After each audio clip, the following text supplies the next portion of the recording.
Today, we're going to talk about a very important topic of self-trust. What is it that prevents us from trusting ourselves? Why is it that self-doubt has become so common, and how can we begin to shift it?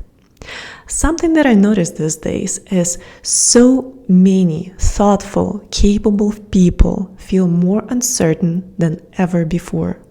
And it's not because they lack strength or intelligence, it is because the world has become so fast, so demanding, and so unpredictable. We are constantly exposed to information, opinions, expectations, and the pressure to make decisions quickly. And as a result, this trains us to look outside for answers and validation rather than looking within. And I want to tell you that this is not a personal failure. This is a nervous system response to overload. So before we continue, I would like to ask you this question. Really think about it. When was the last time you trusted your inner guidance without overthinking it? Let's take a look at it from this perspective. Your brain works like two inner modes that are meant to cooperate. You can think of them as the strategist and the creator. Both are intelligent, both are necessary, and both serve very different purposes. The difficulty begins when one dominates and the other one is neglected. So in this case, ask yourself this question: which one of these do you feel you rely on the most? Let's take a look at the strategist first. When we're in a strategist mindset, we operate based on the past experiences and the perception of the outside reality. This part of the mind constantly looks back in order to plan for the future. It analyzes, predicts, compares, and tries to control the outcomes. This is also the survival mindset. In this state, the heart-brain coherence is low, which means that the heart is not communicating with the brain.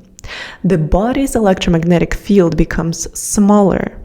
Energy is often depleted into worrying about the past or anticipating the future, and mental activity increases, but the clarity decreases.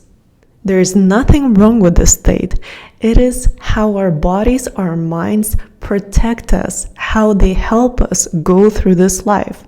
The strategist is essential when you need to study or analyze something logically, when you're planning for business projects or family matters, when you're dealing with technical or practical questions, or when you simply need awareness of what is happening around you. The strategist becomes a problem only when it works alone for too long. And something that people notice when they stay in this mode for too long is they feel overwhelmed or fatigued. And I know I can definitely be in that category, especially with my background in engineering and constantly being on the logical end of things, not only in my work, but also at my home, in my decision making every day. I would be stuck in that logical mindset, the strategist. And as a result, I've noticed that I would feel more and more heavy and overwhelmed over time. So now let's take a look at the creator's mindset and what that incorporates. In fact, it's very different. When we are in this state, we tap into the intelligence of the heart. This is not emotional reactivity. This is a deeper form of awareness and inner knowing. This state does not rely on the past to decide the future. It listens to what is present here and now. The creator state naturally arises when we slow down, when we meditate or when we rest, when we do something creative or something that we truly enjoy, and also when we're simply present in our bodies. In this state, the heart generates more energy. In fact, the research that has been done by the Heart Math Institute has shown that even with the limited equipment that we have these days, this electromagnetic field that our heart generates can be measured up to 3 feet away from the body. That's comparing just a few inches away from the body when we are in the strategist mode, when our heart-brain coherence is low.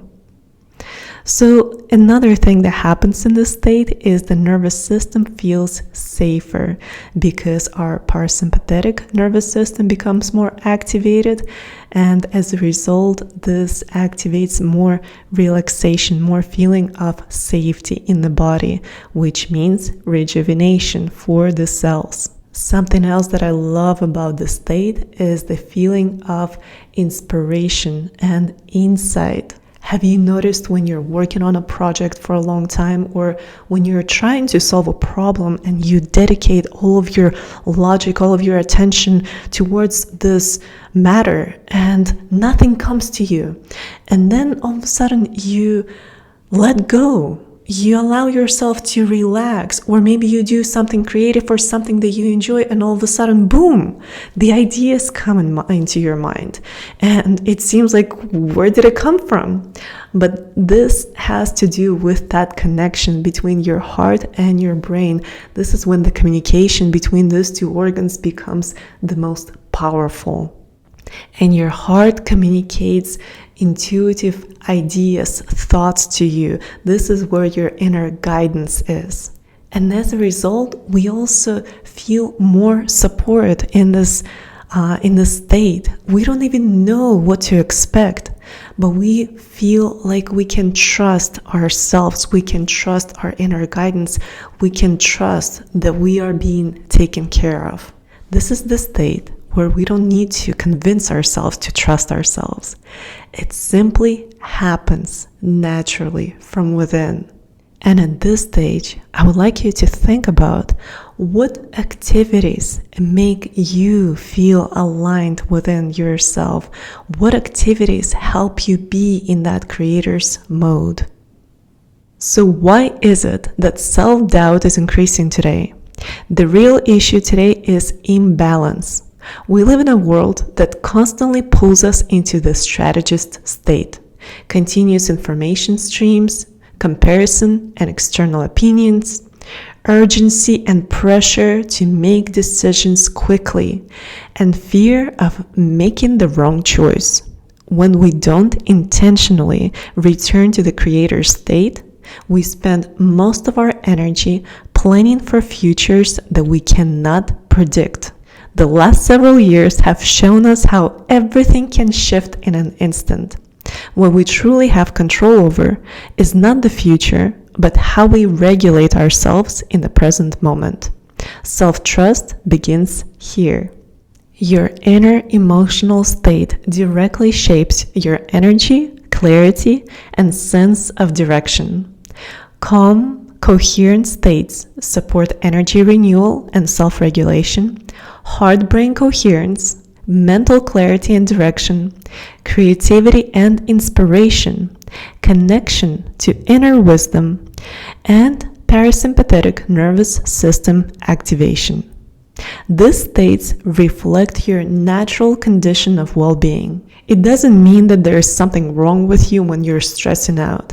This is simply an indication that the system is protecting itself. However, it's important to understand that intense stress and prolonged self-doubt lead to the highest energy depletion.